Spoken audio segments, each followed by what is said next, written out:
In 1903, a group of workers were digging a drainage ditch near the entrance of a cave in Somerset when a shovel blade suddenly struck something hard. They stopped, bent down, and saw a human skeleton. But there was nothing unusual about that because prehistoric caves often contain human remains. But when archaeologists began excavating deeper inside Gough's cave, they found something nobody was prepared to face. Human skulls had been carefully shaped into drinking bowls. Thigh bones had been scraped clean of flesh and broken open to extract the marrow. Human tooth marks on human bones. And this is the part that made even the most experienced researchers stop and think. The people in this cave did not die from starvation. Scientists know that because the area around them was filled with animal bones. Food was not scarce. They did this for another reason. A darker reason, a more complex reason, and one that may lie beyond your understanding. This is the story of the darkest things ancient humans did to survive the Ice Age. And I promise you, once you understand the reason behind it, you will never look at your ancestors the same way again. Before we enter Gough's cave, you need to understand what the world outside looked like. Imagine Europe 20,000 years ago, not the green Europe you know today, a continent covered in white. Most of Britain, Germany, and Scandinavia lay beneath ice sheets 3 kilometers thick, not 3 meters. 3 kilometers thick enough to bury an entire skyscraper. Average winter temperature, minus 20 degrees Celsius. But not on top of the ice. On the open grasslands, where the wind tore through everything. When the wind blew, the actual felt temperature dropped to minus 40, minus 50 degrees. At those temperatures, human skin begins to die after less than 10 minutes of exposure. Winter lasted 7 to 8 months. There were only 6 hours of daylight each day. The remaining 18 hours were complete darkness. No electricity, no lights, nothing but a small fire trembling against the wind. And the mammoth herds, the reindeer, were the only source of food, moving with the seasons. There were months when they disappeared completely from the hunting grounds. Under those conditions, prehistoric humans had nothing to eat. There was no alternative. What they had was cold, darkness, and hunger. At that moment, decisions had to be made. Decisions that no textbook ever teaches you. Before we talk about those dark things, we need to destroy a misconception you have carried since childhood. The image of prehistoric humans as beast-like creatures, as wild beings, acting only on instinct. People without emotions. People without complex thoughts. If you think that, you are completely mistaken. And this is a fact that archaeological science has clearly confirmed. The human brain 20,000 years ago was biologically identical to your brain today. The same size, the same neural structure, the same capacity for language and suffering. What is the evidence? The cave paintings at Lascaux in France, created 17,000 years ago. They show three-dimensional perspective, animal movement, and sophisticated shading techniques to the point that modern artists look at them and admit, these are no longer the works of primitive creatures. The ancient humans in this story were no different from you in the way they thought. They were only different in their circumstances. And it was those circumstances that pushed them toward choices that once you truly understand them, no longer seem dark, but complex, painful, and completely human. Before we talk about the actions of prehistoric humans, you must understand the psychological conditions that created them. 18 hours of darkness every day for 7 continuous months. Not darkness like when you turn off the light in your bedroom, but absolute darkness. What? A darkness where you cannot see your own hand 5 centimeters from your face. A darkness where the brain begins creating images of its own because it cannot tolerate the emptiness of vision.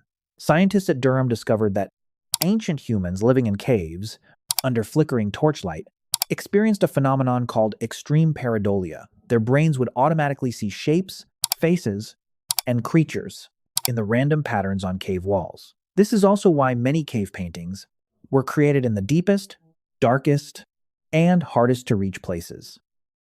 Not because those places were easier to paint in, but because in darkness, the natural shapes in the stone suddenly seemed more alive. But that was only a lighting effect. The real problem went much deeper. 18 hours of darkness every day created a level of psychological isolation that even modern psychologists struggle to imagine. Research on people kept in conditions of prolonged lack of light shows that their judgment becomes impaired. Their sense of time begins to disappear. The boundary between reality and hallucination becomes blurred. And in that environment, when death was no longer an abstract concept, but the neighbor living beside you every night, prehistoric humans were forced to make decisions. that are easy for us to judge, but impossible for us to truly understand. Imagine this. Your tribe is moving. It must leave the hunting grounds before the freezing cold completely seals off the region. And after that, there will be no food where you are standing. The new area is 40 kilometers away. In your tribe, there is an elderly person, or a child born too weak to survive the winter, or a member who has been seriously injured and cannot walk, and they cannot keep up with the group. And if the tribe slows down because of them, everyone will die. And that is the kind of decision that has no correct answer in any moral philosophy book, because those books were written in a world without circumstances like these. Archaeological evidence suggests that both choices happened, and both reveal something remarkable about human nature. On the dark side, archaeologists have found the remains of elderly people and children far away from settlements with no signs of burial, care, or funeral treatment. They were left behind, and they died alone in the freezing ice. But on the brighter side, and this is the part that overturns many assumptions about prehistoric humans, archaeologists have found skeletons of individuals who survived for many years with severe disabilities, bones that healed incorrectly, making normal movement extremely difficult. These people could not hunt on their own, could not gather food on their own. Their survival has only one possible explanation. The tribe carried them. The tribe cared for them through multiple winters. In the middle of the harshest ice age in human history, there were tribes that chose to carry people who could not care for themselves, not because they were useful, but because they were part of the group. That was not survival instinct. That was morality, practiced in temperatures of minus 30 degrees. Now return to the year 2015. Dr. Sylvia Bello, at the Natural History Museum in London, published the most detailed analysis ever conducted on the human remains found in Gough's cave. What she discovered changed the way scientists understand prehistoric rituals 14,700 years ago. During the Magdalenian culture, there lived some of the most sophisticated hunter-gatherers in northwestern Europe, and in Gough's cave, they also did something that, even when you read it on paper, makes you stop. The remains of at least 6 people were found, including a 3-year-old child, a 14-year-old teenager, and 3 other adults. All of them showed the same signs. The flesh had been carefully scraped from the bones using stone tools, with cut marks clearly visible under a microscope. Long bones had been broken open to extract the marrow inside. 65% of the bones contained cut marks. 42% contained human tooth marks. But what forced Dr.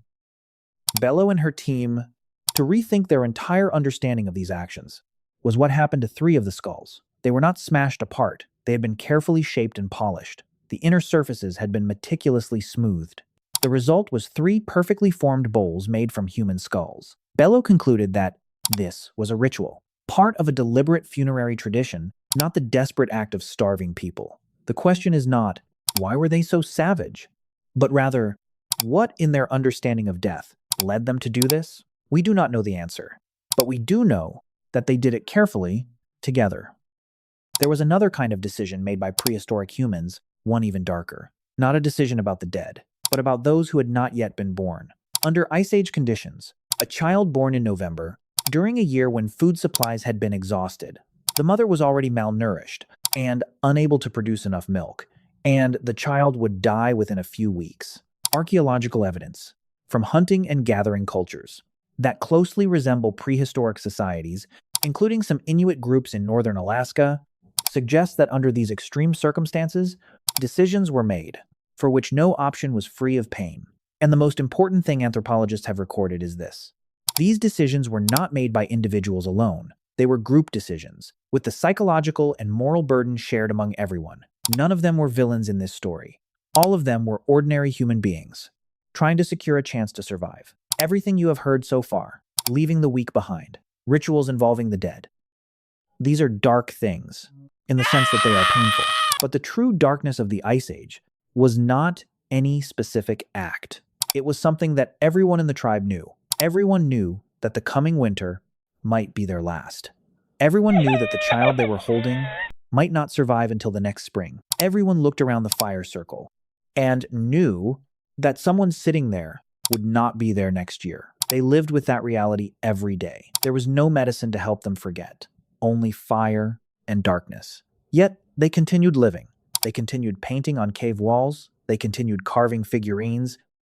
They continued loving one another, and placing the weakest person closest to the fire. That may have been the darkest thing, and perhaps also the most magnificent thing about the Ice Age. Imagine for a moment that you are one of those people. You are sitting inside a cave. Outside, the temperature is minus 30 degrees. The tribe has 40 members. There is only enough food left for 6 more weeks. But spring is still 10 weeks away. The person sitting on your left is the one who taught you how to make fire. The person sitting on your right is the one who will carry your child. The child sleeping in your arms is the only person capable of making you smile during a winter this long. And what would you do? For prehistoric humans, there were no words like depression or anxiety, but they felt the same emotions that you do. Their brains processed loss exactly the same way yours does. They suffered. They were afraid, they loved, and wanted to keep the people they loved close to them. But the only difference between you and them is that you have the option not to face circumstances like those. They had no such choice. They had no option, except to face it every single day. Yet they survived all of it. That was not cruelty. That was human strength in its most primitive form. Everything you have just heard is not a story about savagery. It is a story about the limits of humanity and what happens when human beings are pushed to those limits. They performed rituals that are difficult for us to look at. They made decisions for which there was no completely right choice. But they also carried disabled people through multiple winters, placed the oldest members closest to the fire, created paintings so beautiful that 20,000 years later, we still display them in museums. And eventually, the story of the Ice Age came to an end. Not because of a catastrophe, but because of the most unexpected thing that could happen, simply because no one needed to remember it anymore.